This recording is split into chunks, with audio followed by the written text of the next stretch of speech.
She's the mother to 3 royal heirs. The details behind Catherine's shock absence from royal escort. Did we see a new member of the royal family? You're 4. You're 5. You're 5.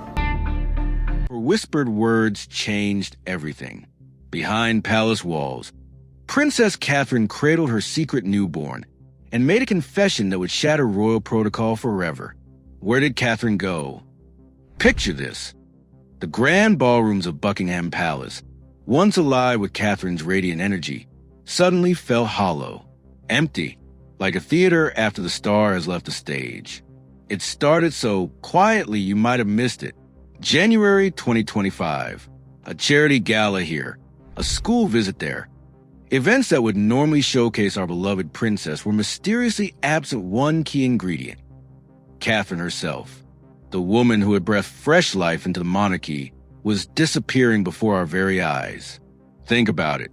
When was the last time you saw her signature smile lighting up your news feed? That graceful wave from the palace steps? Gone. Vanished. Like morning mist over the Thames. At first, the palace spin machine cranked out their usual vague statements. Recovery from a medical procedure. Private family time.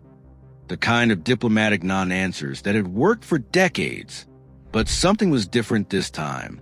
Very, very different. Royal insiders began whispering. Staff members noticed unusual security protocols.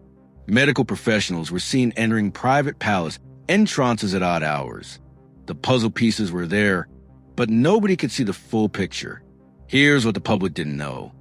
Behind those ancient palace walls, Catherine was carrying the weight of secrets so profound would redefine what it means to be royal in the 21st century. She was pregnant with her 4th child. But wait, why the secrecy? Why would the woman whose previous pregnancies had been celebrated with national joy suddenly retreat into shadows? The answer cuts deeper than you might imagine. This wasn't about hiding. This was about survival. You see, Catherine had reached a breaking point. The constant scrutiny, the relentless pressure, the impossible standards, they had finally pushed her to make a choice that would send shockwaves through 1,000 years of royal tradition. While the world speculated about illness or marital troubles, Catherine was actually orchestrating the most daring act of her royal life. She was claiming something that had been denied to royal women for centuries: the right to privacy during her most vulnerable moments. Can you imagine? The most photographed woman in Britain, choosing invisibility? The future queen, deliberately stepping out of the spotlight? But here's where it gets even more extraordinary. Do you think Catherine had the right to keep this private? Let us know in the comments below. Your answer might surprise you, but what happened next behind those palace doors would send shockwaves through the entire royal establishment. And it all began with a late-night journey through London's empty streets. A royal rebellion. February 3rd, 2025, 2:47 a.m. London sleeps, unaware that history is about to be rewritten. A unmarked vehicle glides through the deserted streets, its precious cargo hidden behind tinted windows. No police motorcade, no royal escort, just shadows and secrets. Inside, Princess Catherine grips Prince William's hand as another contraction rolls through her body. This is it, the moment they planned for months. The birth that would break every royal rule in the book. St. Mary's Hospital looms ahead, but they don't head for the famous Lindo Wing. Oh no, that iconic doorway, where Catherine had triumphantly presented George, Charlotte, and Louis to the world. Tonight, it stands empty, abandoned, a deliberate snub to centuries of tradition. Instead, they slip through a service entrance, down corridors that smell of disinfectant and secrets. The medical team waiting for them, hand-picked, sworn to secrecy, their phones locked away, their loyalty tested by additional confidentiality agreements that would make MI5 proud. Can you feel the tension? The weight of what's happening?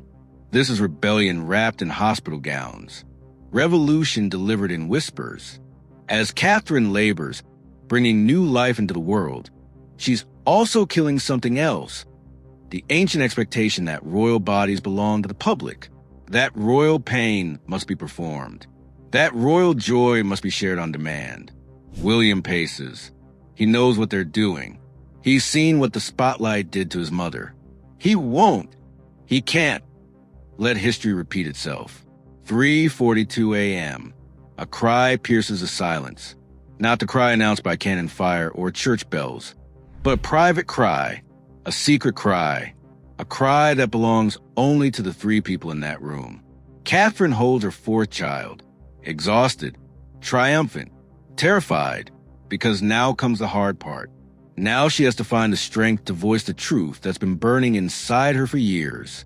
The admission that would change everything. The morning sun creeps through the hospital blinds, painting golden stripes across the floor. Catherine looks at her husband, her partner in this beautiful rebellion, and prepares to speak words that would echo through palace halls for generations. 4 words that changed everything. The hospital room falls silent. Even the newborn seems to sense the gravity of this moment. Catherine's eyes, those same eyes that had charmed a nation, now brim with tears of exhaustion and something deeper. Raw truth. I can't do this alone. 4 words. Simple, devastating, revolutionary. William's world stops. He's heard his wife speak to millions, deliver flawless speeches, charm heads of state. But he's never heard her sound like this. So human, so real, so broken and brave all at once. Let those words sink in, really sink in.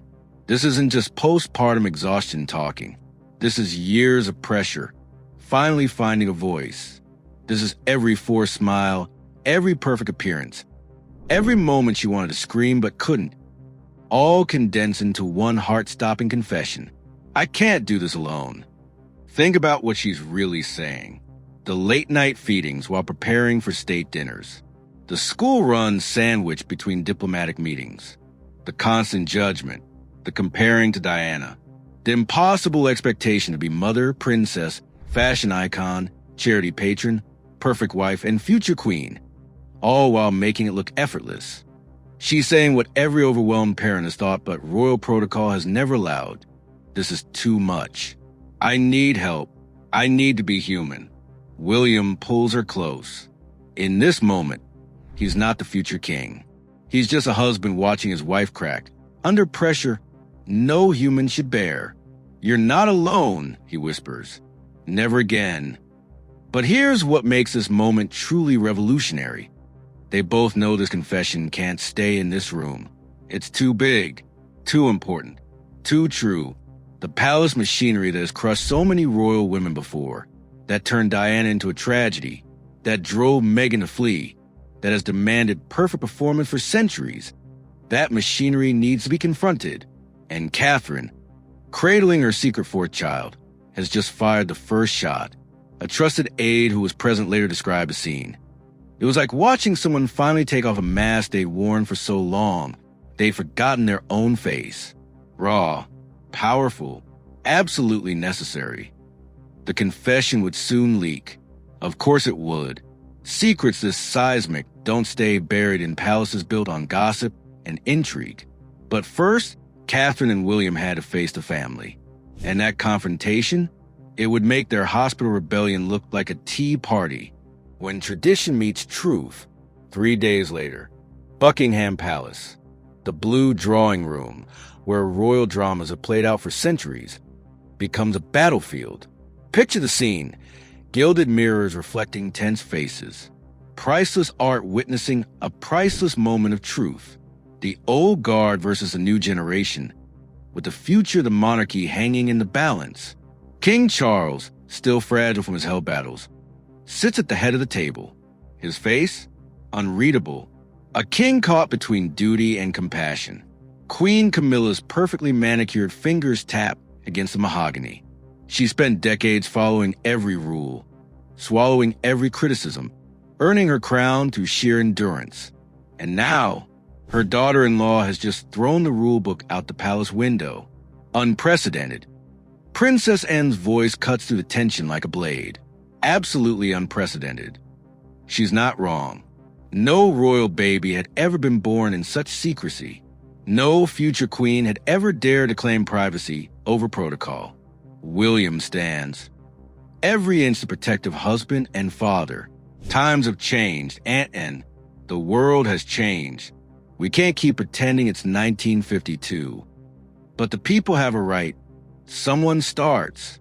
The people, Catherine interrupts, finding her voice, will understand. Because they're human too. Their parents too. They felt overwhelmed too. The room erupts. Voices raise in a way these ancient walls rarely witness. On one side, tradition, duty, the weight of 1,000 years. On the other, humanity, mental health. The promise of monarchy that could evolve or die. Camilla's voice, when it finally comes, surprises everyone.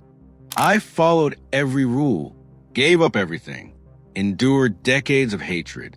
For what? So my daughter-in-law could simply opt out? The pain in her voice is real. The resentment? Understandable.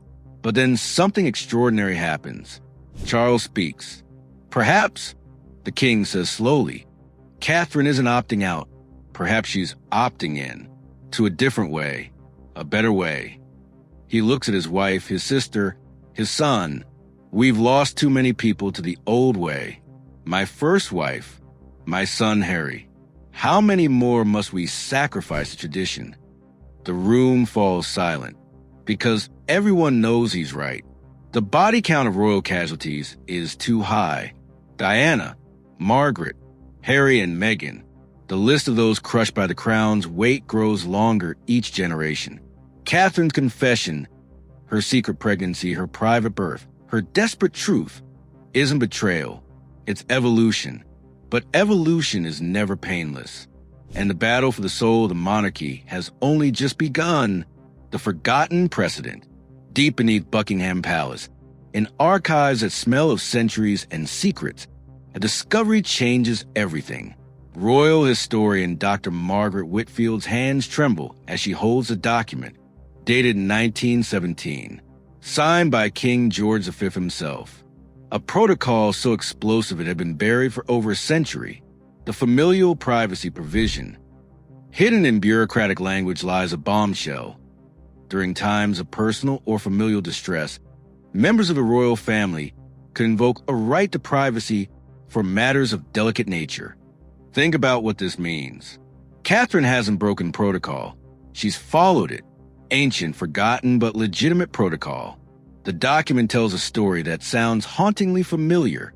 In 1917, George V's own daughter-in-law had suffered what we now recognize as severe postpartum depression. The public scrutiny had nearly driven her to break down. The king, watching his family crumble under public pressure, had secretly signed this provision, a safety valve, an acknowledgement that even royals have breaking points. But it had never been used.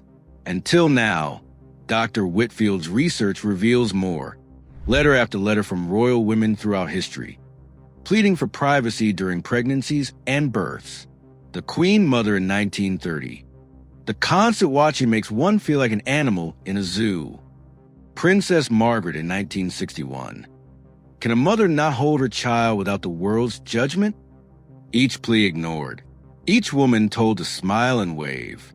Each generation sacrificing another royal woman to the demands of public consumption. But Catherine found the loophole. Or rather, William found it for her, searching desperately for a way to protect his wife from his mother's fate. The irony is delicious.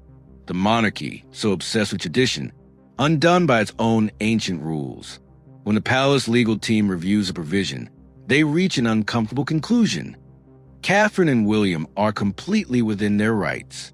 The secret pregnancy, the private birth, even the delayed announcement, all technically permissible under George V's forgotten protocol. But legal rights and public perception, those are two very different beasts. The British press, when they finally catch wind of the story, goes absolutely nuclear. Kate's secret baby shock. Hidden heir to the throne. The pregnancy that fooled a nation. Opinion splits down the middle. Team Catherine argues she's a hero, a modern woman claiming her right to privacy. Team tradition calls a betrayal, a fundamental breach of the royal contract. Social media explodes. Hashtag I stand with Catherine trends globally. Mothers share their own stories of feeling overwhelmed, of needing space, of choosing family over public expectation. But the real question remains, if a princess can keep a pregnancy secret, what else might change? The foundation of monarchy, the idea that royals exist for public consumption, has developed a crack. And everyone knows what happens to foundations with cracks. Camilla and Catherine, a study in contrasts. To truly understand this royal earthquake, we need to look at two women whose paths to the palace couldn't be more different. Camilla, the woman who waited, the woman who endured. Picture her journey. Decades of being the most hated woman in Britain, every appearance dissected, every gesture compared to Diana's ghost. She followed every rule, attended every mind-numbing event, smiled through daggers of public hatred. Her reward? Eventually, acceptance. Eventually, the crown. But at what cost? Now, sitting in her private study, Camilla stares at headlines celebrating Catherine's brave choice. The bitter irony burns. She gave up everything, her privacy, her authentic self, decades of her life, playing by rules that Catherine has just shattered. Was it all for nothing? She wonders aloud to her lady-in-waiting. The silence speaks volumes. Meanwhile, Catherine represents everything Camilla could never be. The fresh-faced commoner who married her prince in a fairy tale wedding. The woman who brought relatability to royalty with her high street fashion and genuine warmth. But here's what the fairy tale didn't show: the suffocating pressure, the constant comparisons to Diana, the impossible balance of being accessible but regal, modern but traditional, perfect mother and perfect princess. Catherine's confession, "I can't do this alone," speaks for every royal woman who suffered in silence. But it particularly stings Camilla, who suffered very much out loud in public for decades. Two women, two generations, two completely different survival strategies. Camilla survived by becoming harder than the institution trying to break her. Catherine is surviving by refusing to let harden her at all. In a private meeting, sources say, the two women finally spoke honestly. "I don't begrudge you," Camilla reportedly said. "I envy you. You're doing what I never could. Changing the game instead of just playing it." Catherine's response?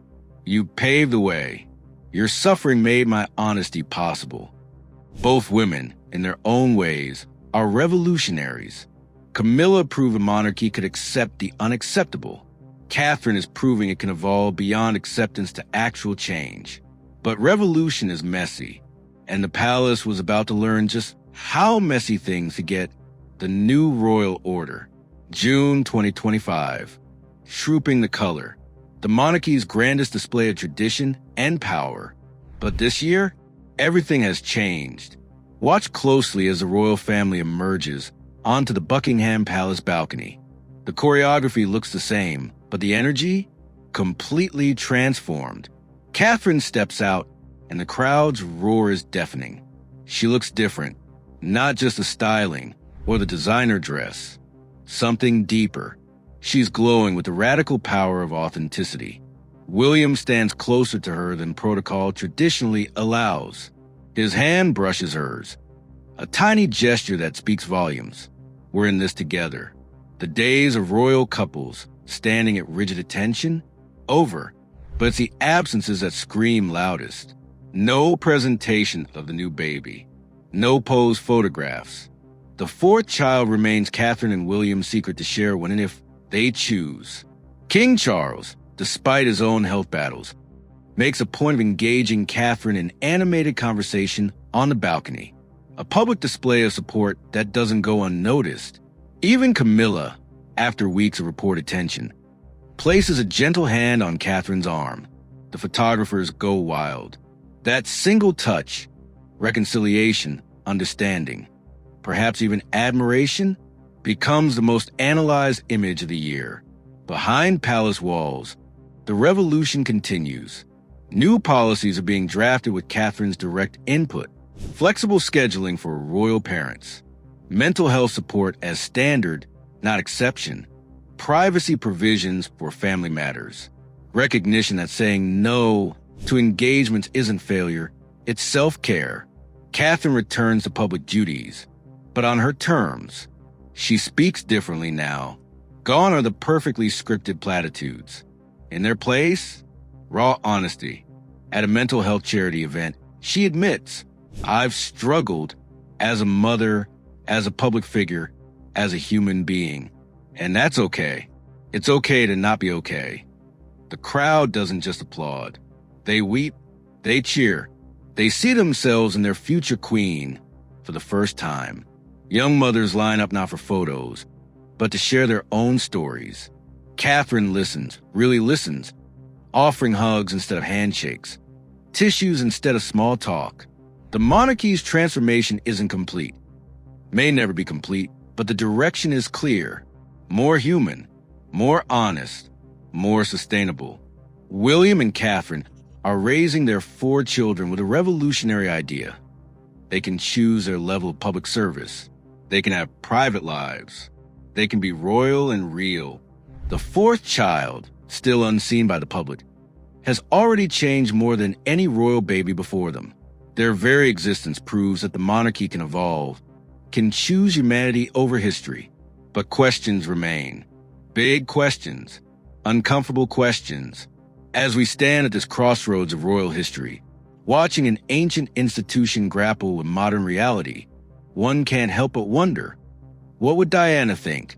Would she see Catherine's confession as vindication of her own struggles?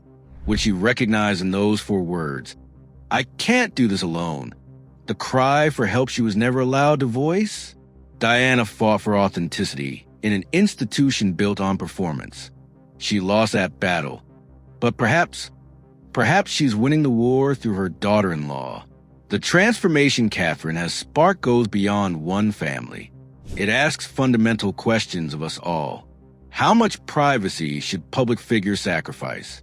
Can ancient institutions evolve without losing their essence? Is vulnerability incompatible with strength?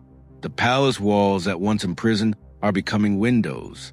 Through them, we see not untouchable royalty, but fellow human beings struggling with the same pressures we all face, just under a